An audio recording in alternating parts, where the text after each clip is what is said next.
يا جماعة من بكري نفكر، ما عادش عرفت نصور الفيديو هذا بطاقية ولا ندير الطاقية بالمقلوب ولا ننحي الطاقية بكل ولا نلبسها، ولا خصوصا هي عاد فيها عمي هذا شنو اسمه هو بطبوط الزعلان.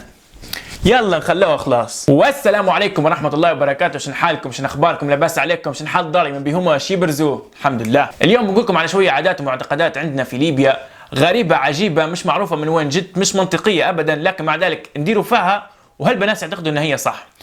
وعلى فكره الحاجات اللي بنقولهم ما لهمش اي علاقه ببعض، بعاد هلبة على بعض باش ما يخشيش حد يقول ندخل هذا في هذا، ما لهمش اي علاقه ببعض. بدايه مع حبيب قلب الليبيين الشبشب. طبعا الشبشب في ليبيا يستخدم في اي شيء ثاني غير انه هو يكون شبشب. وانا اليوم بقول لكم على حاجتين خاصه بعلاقه الليبيين والشباشب. جرب كان حب لك ربي اخته من بحده شبشب مقلوب وما تسويش وتقلبه وترجع لطريقته الطبيعيه.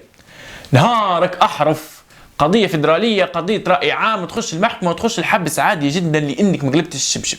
وخصوصا كان في عزوزه مقعمزه وشافاتك، طلعوا لك عيب وحرام وغلط ومش كويس للعيله وكل شيء هيك غريب تطلعه. انت اسالها قولها علاش مكتوب في القران حديث للرسول. هو الرد واحد عند العزايز، يقولوا هيك تعوج لك راسها يمين وتقيم كتفها. يقولوا الحاجه الثانيه خاصه بالشباشب او بالكنادر وبالسبدروات بصفه عامه، لما الشبشب يركب فوق بعضه. حي عليك مسافر انا خلاص، تلقاه مسكين يوتي في الشنطه وقداش بيرفع فلوس ومع من بيمشي وقداش بيقعد برا. خلاص مسافر، هو ما يدريش وين مسافر وامتى مسافر، لكن مسافر انا خلاص. واللي يقهر شني لو شدت له سفره بعد 6 7 8 9 سنين يجيك يقول لك ولا رسمي الدوا مش يموت شبش بيركب فوق بعضه. باهي. في حاجه ثانيه اعتقد اني الوحيد اللي نفكر فيها، الا وهي في خطوباتنا واعراسنا يمشي هو يوكلها كيكه وهي توكلها كيكه، وبعدين يدخلوا ايديهم في بعضهم ويشربوا بعضهم عصير. علاش؟ انا واحد من الناس من تو نفكر في الموضوع واو شاغل بالي بالرسمي، قصدي ابنها انا بنشرب عصيري وابنها هي بنشربها عصيرها، ولا شو ندير في عمري انا؟ قصدي موضوع غريب ومش لازم، كل واحد يعتمد على نفسه وياكل بروحه ويريح روحه. يا جماعه نعطيكم نصيحه قيمه بلوشي مني لكم. من بكري نشوف في رجلي ونشوف هالصبع الطالع، فلما يتشرك شخيرك التشريكه المستفزه هذه وصبعك يطلع بكل بساطه قيمه هيك ودخله بين صوابعك، مشيتك بيبدا فيها شويه اعوجاج، لكن حتكون وفرت على نفسك حق شخير جديد. فلتتفكروا، بما ان جبنا سيره الاعراس فلازم نذكر النقطه هذه، وانا عارف النقطه هي متكلمين عليها هلبة قبل، لكن بما ان انا شخصيا اصلا كنت ندير فيها فلازم ندعو لها، الا وهي خونا القمر الجميل اللي جاي من الصفره.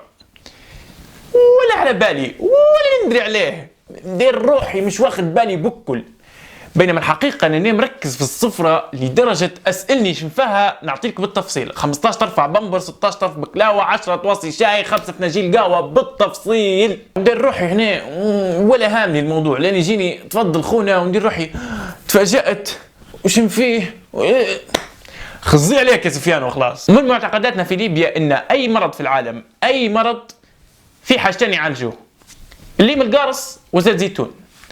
اي حاجه انت مريض باي حاجه اشرب ليم قارص ودهم زيت زيتون، ارقد نوط تلقى روحك تنقز الحصان. هذا ليبيا، هذا دواء ليبيا. فانا من منبري هذا نتاسف للاطباء ولطلبه الطب، ضيعتوا وقتكم على الفاضي، لان الليم القارص وزيت الزيتون حيغنونا عليكم.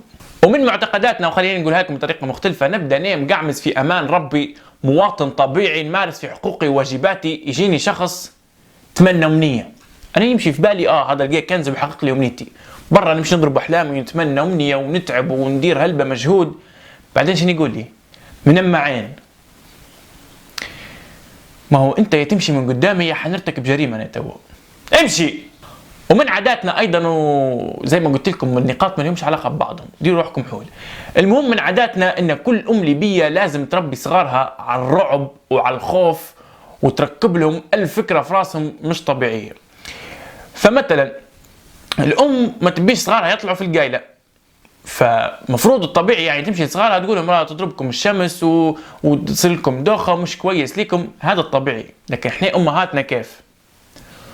تطلع تلقى عزوزة القايله تجي وراك تاكلك تحرقك تشربك تلوحك في سطر الكناسه تقعد لك حي عليك حي ما عادش نلقوك. ولا ام ثانيه ما تبيش ولدها يدير حاجه فشن تقول له؟ حي عليك تديرها يجيك الخانه بيضربك بالشيت على راسك، يولي راسك دم، يولي راس حمودي دم، نرفعوه للمستشفى يضربوا له يبرى حمودي. النبي خليتي فيها حمودي ارهابيه انت يا داعشيه، مازال فيها حمودي. وهذا هو فيديو اليوم، ان شاء الله يكون عجبكم.